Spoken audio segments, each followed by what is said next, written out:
Зелката денес се трошеше како алва на пазарот во Штип. Граѓаните купуваа во големи количини, а тезгите речиси празни. Си купуваше и спанаќ, компир и марула, како и тиква, јаболко и мандарини, карактеристични за периодов. Според продавачите, цените се идентични како и претходниот петок, па децидни се дека истите се реални согласно макотрпната работа и сушната година. Сега за сега зелка продаваме. Зелката скапа, ефтина, луѓето земат цената 70 динара. Има ли поборувачи? Има и тоа, не може да земат. Ја од Сабале тука, што се вика за 2 сата, иде зелката. Сака да постоја малце, се става усадо и после 2 дена се става вода, сол.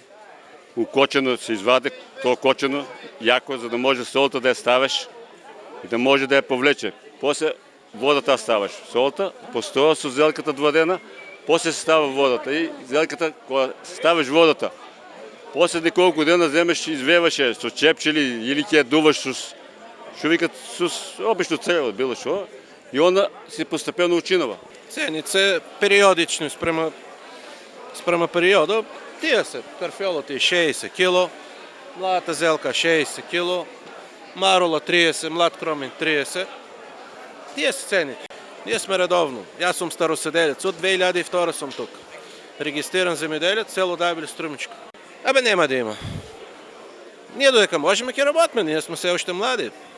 Не знам, може некој внук ќе му се намилее. Ќе работа. Купувачите според својот джеб различно гледаат на ситуацијата. За некого скапо, за друг дел складно, ама како што велат треба да се јаде. Компири, спањак и јајца. А вака спрема примањата?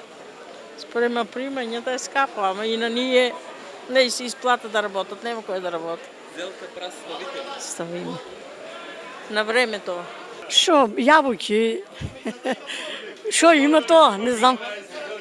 Па и тиква може, ама и компири, се што треба, спанаки. Па шо ќе најдам за мои пари по зелка, слабо зелка.